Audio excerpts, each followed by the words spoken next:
Hey everyone, John Lorden here. Thank you for joining me on another episode of Brainscratch Searchlight for February 7th, 2018. It's one thing when people are supporting this show in particular. It always lifts my spirits when you guys share it, particularly when we target a specific area and you're sharing it with friends that live in that area.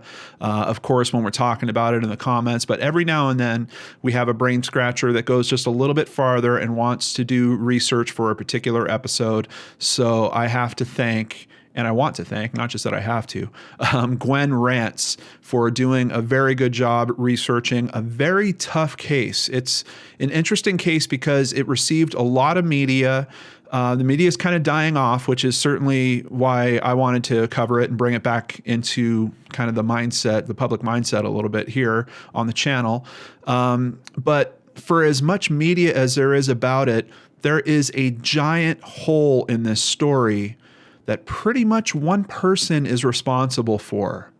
And it's supposedly someone that's supposed to care about today's missing person. So very, very strange case. Let's go ahead and jump in and get started on the case of Katelin Akens. Starting at Namus, we can see here Katelin Michelle is her middle name, Akens.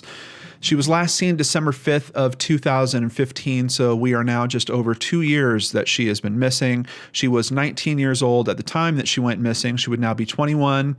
She is a white female. For height, they have her at 5'4", and for weight, somewhere between 120 to 130 pounds. Let's go ahead and get some details here.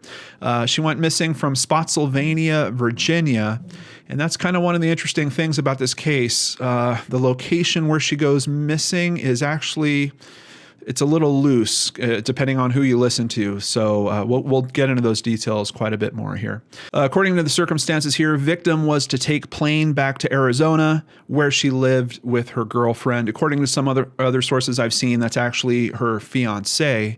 And she was basically out in Virginia visiting her family. She has a younger sister that just had a child at that time. And Katelin wanted to come out and meet her new nephew. So we're going to get into this circumstances a bit more through the articles and get a little bit more detail with those. So let's just go ahead and see what else Namus has for us here. She is a strawberry blonde. Her hair was short, lower than ears, but not at the bottom of her neck. Blue eyes. She does wear glasses. And for tattoos, butterflies on left forearm. This is an interesting detail. I don't know if it really has to do with this case in particular, but it's saying butterflies on her left forearm covering slash mark scars. Tattoo of 3 stars red on left foot. And we're going to see some photos of both of those. But what I'm wondering, and of course what Gwen kind of pointed out too, is maybe was she into self-harm at some point, or was this an accident where she got these scars? I'm really not certain. You really can't tell from the photos, but it's just something to kind of note. It's interesting that it comes up here because it really doesn't come up in the articles too much. For piercings, she has her nose, her lower right lip, and her ears are pierced with gauge style. Outside of that, we don't really have any pieces of metal in her body outside of course, her piercings, but nothing like from surgeries or anything like that. For clothing, she was last seen wearing a black Bass Pro brand fleece jacket and black pants. She had black and pink Vans brand shoes.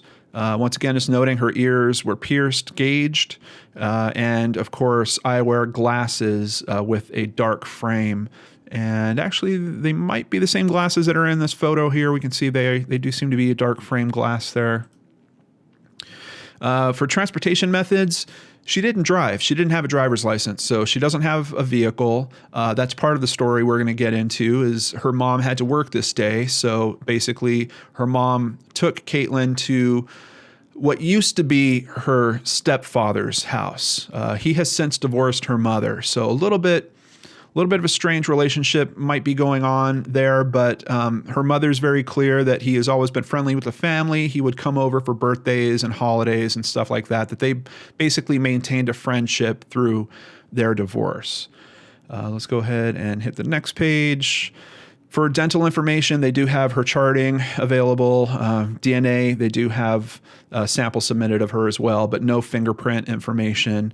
And here at the images, here is her, I believe it's her, left forearm, where we can see the butterfly tattoos, and it's kind of hard to tell about the scarring that they're talking about under those tattoos, but pretty recognizable tattoo design there. And then here we also have a shot of the stars on her foot. So what's going on with this case?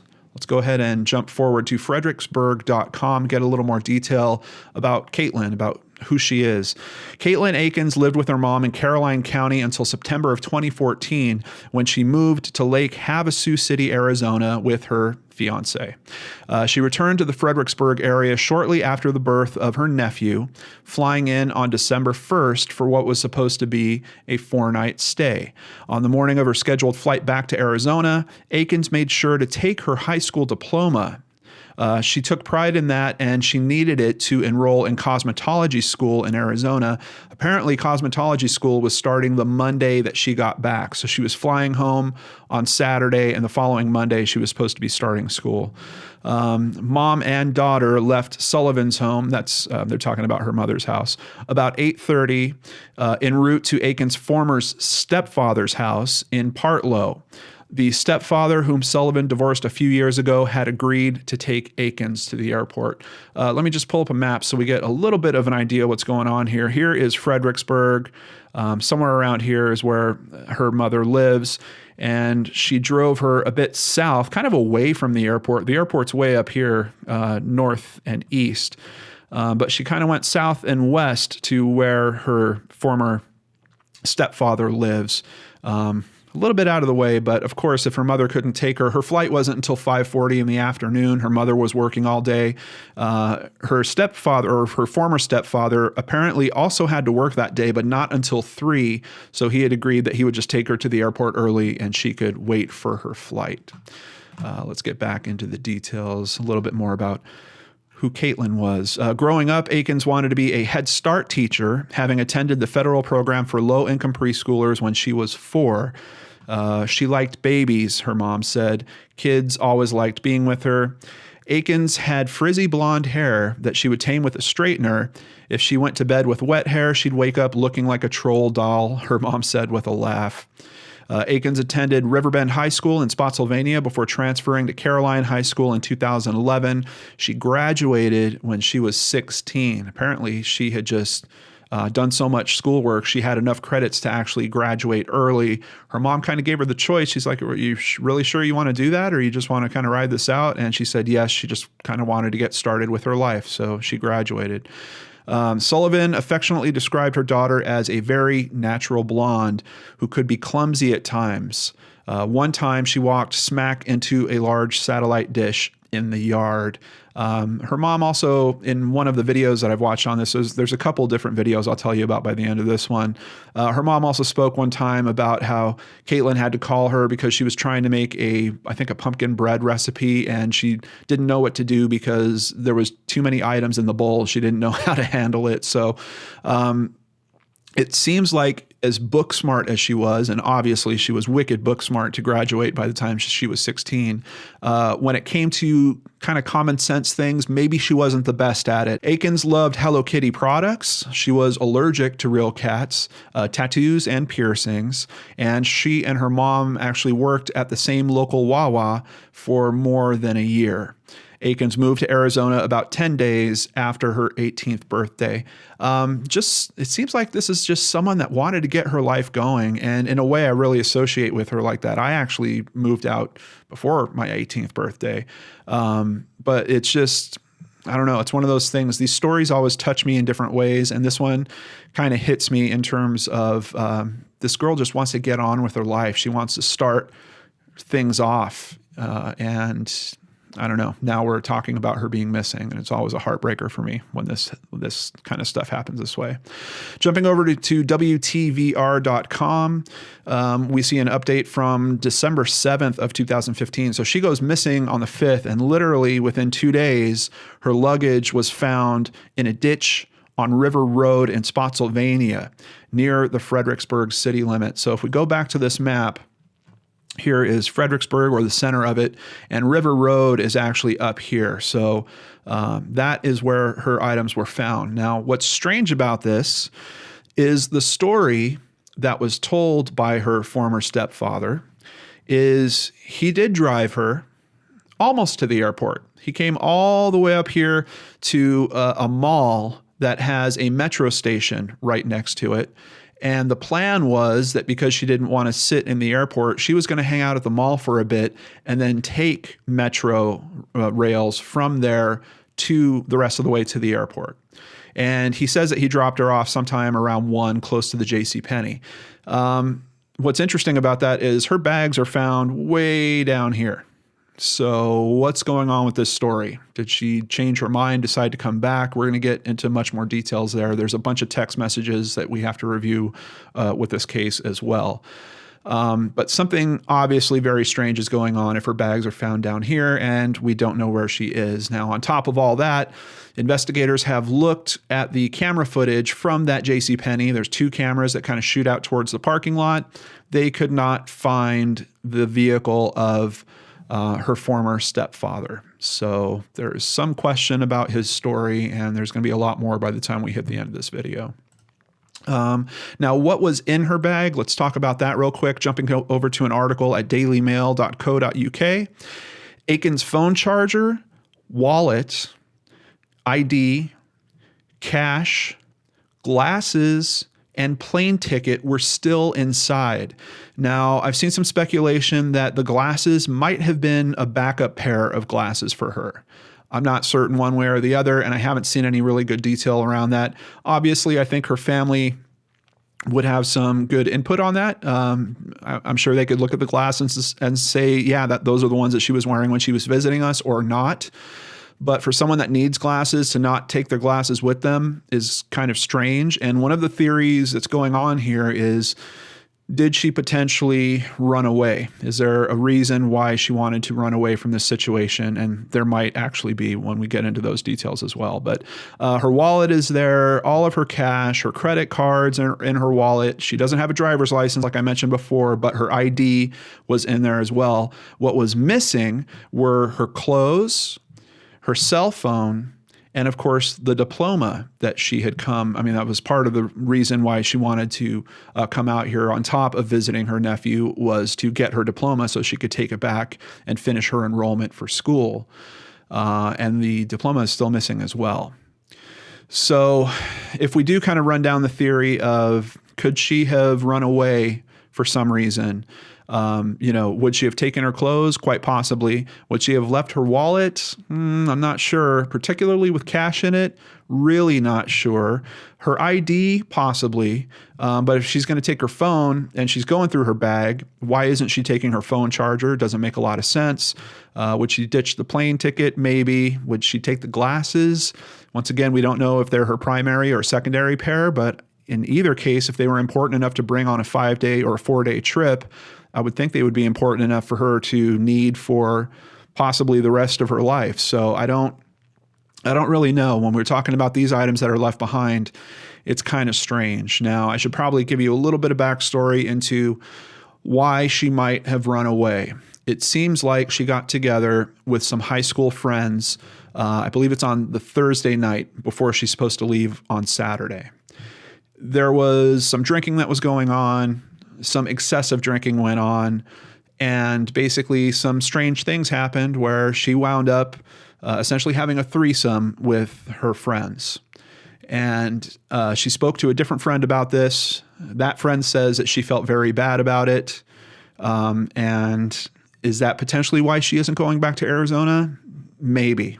When we're looking at the options here, we're looking at possibly her former stepfather being involved in some way. This is probably the better of the options, believe it or not, believing that she might have left on her own because she didn't want to be in that relationship anymore, or she was too embarrassed to go and face her fiance and tell her what she had done, something along those lines. I don't know. But the other option that is kind of the main theory in this case, unfortunately, doesn't look very good. It's pretty grim. So let's just go ahead and roll forward and see what else we can learn here. Her loved ones have told authorities that they dropped her off at the Franconia Springfield Metro station. She was supposed to take the metro to the Reagan National Airport, where she was expected to make the flight. Now, this is a really early article that came out.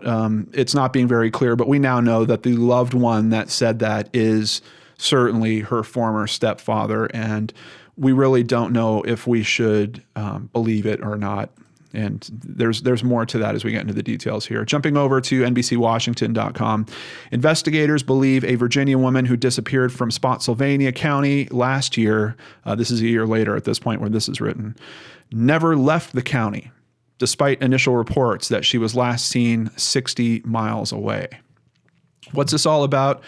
We need to break it out, and I want to give a very big thank you. Of course, Web Sleuths is always a source I consider when I'm looking into this stuff, and Spirit Echo in particular tried to put together a comprehensive timeline, and it's a little tough because, like I said, there's a lot of media on this case, but not a lot of facts, and some of the media kind of it doesn't go with some of the other media that's reported. So Spirit Echo did a really good job trying to work this into something that makes sense. Let's go ahead and run through it real quick here. So December 1st, we know that's when she traveled from Arizona to visit her family in Virginia. Thursday, December 3rd in the evening, that's when she visited her old friends from high school. That was a couple.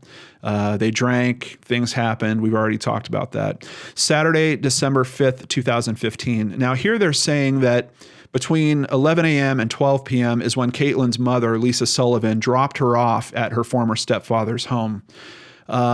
The information that I'm hearing actually says it happened way earlier because Katelin's mother was supposed to be at work by 10 a.m.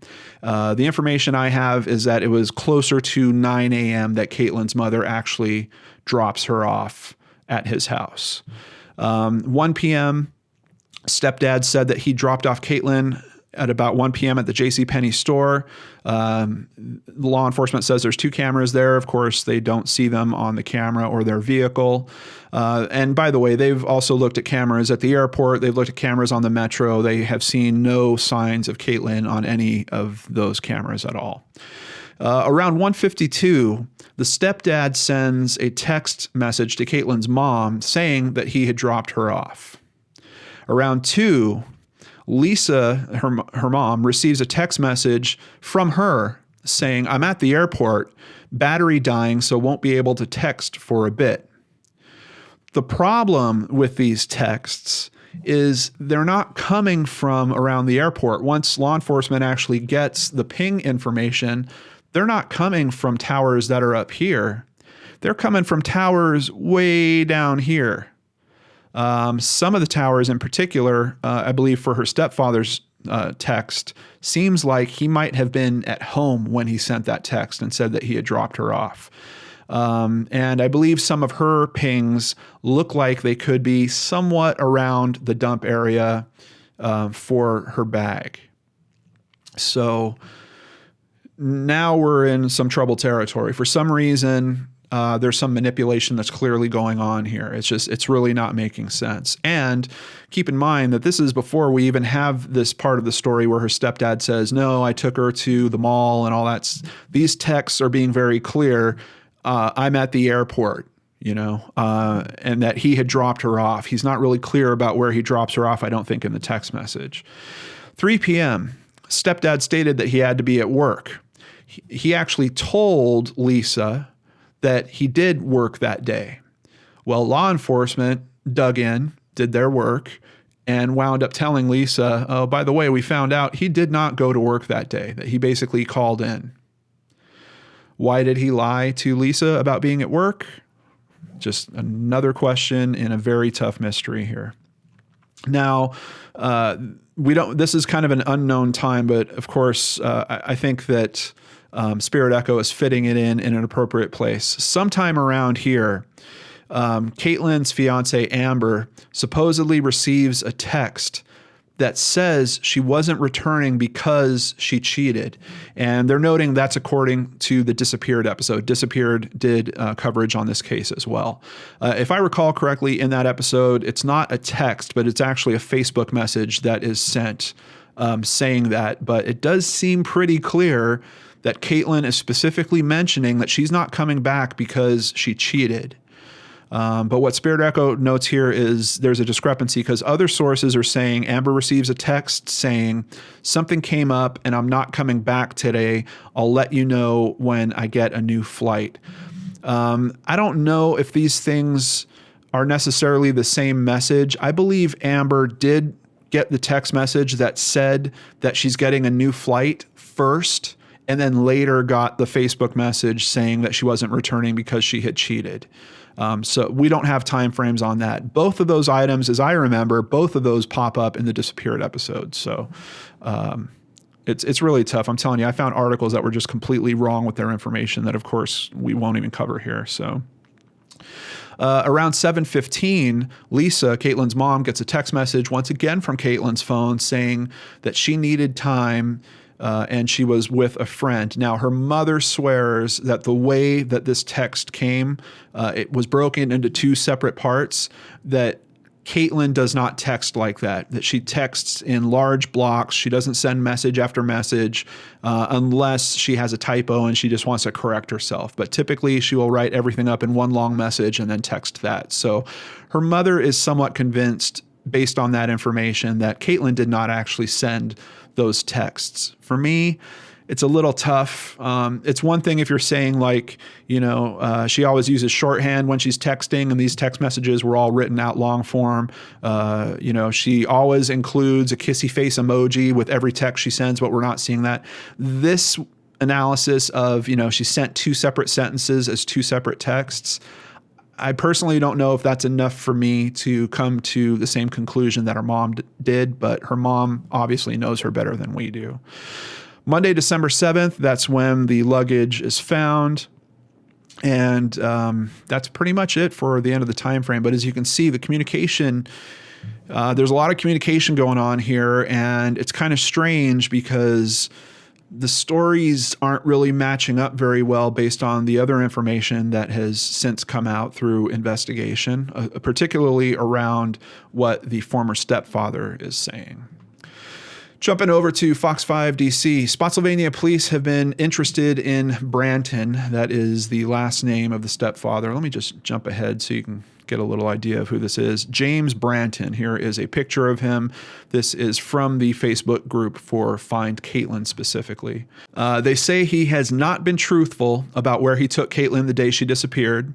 He has refused to take a polygraph test and has declined to turn over the password to his encrypted cell phone. He actually initially agreed to take the polygraph test, but as the day came up, he called them back, said that he had talked to a lawyer and that he wasn't going to take it. Detectives say they have not spoken to Branton in 2 years at this point. This is an article on around the 2-year anniversary of her disappearance.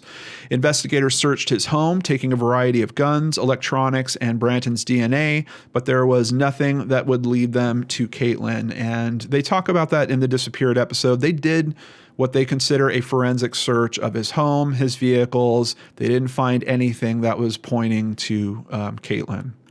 Although Katelin's mother is convinced her daughter did not disappear on her own, there was a Facebook message Katelin sent to a friend which said that she doesn't want to be here, meaning Virginia, and she doesn't want to be in Arizona, says Detective Marshall. Now, from what I understand about that message, it happened before she actually disappeared. So this is once again pointing to the possibility that she could be depressed or she could be upset about what happened on that Thursday night, and she wants to just kind of run away from the entire situation. Moving forward to WUSA9.com, we get a little sense of, I always try to highlight what the families are doing with these cases. This article is from July 1st of 2016, so just about 7 months after she went missing. And they were passing out flyers at a Hobby Lobby off Route 3 in Fredericksburg. At the 1-year anniversary, they did a balloon launch. More than a dozen people gathered in Fredericksburg to release balloons in Katelin Akens' honor. As loved ones said, they will not give up hope in finding her. Quote, "Katelin, if you're out there, we do love you. We do want you to come home," said Akens' mother, Lisa Sullivan. Akens' disappearance has taken a toll on her family, but they are hoping their messages scrawled on the balloons may reach someone who knows something about her and cause them to finally come forward with information about her. Authorities are now asking for the public's help, again, for information that may assist them in locating Akens, and they said they will investigate any tip or lead in this missing persons case. Speaking of which, I know on the Web Sleuths threads, people kept asking about the couple that she slept with on that Thursday night. Were they investigated? Yes, they were questioned. The investigators are very clear. They don't think that they have any involvement in her disappearance, anything to do with it. Katelin recently enrolled in cosmetology school and was looking forward to starting her career and a new chapter in her life, the sheriff's office said. She was also very close to her sister, Gabrielle, and communicated with her daily. Her absence has been felt by her friends and family members. And back on the Find Katelin public group, you'll see that the family is still doing events. They had one just this past December as well.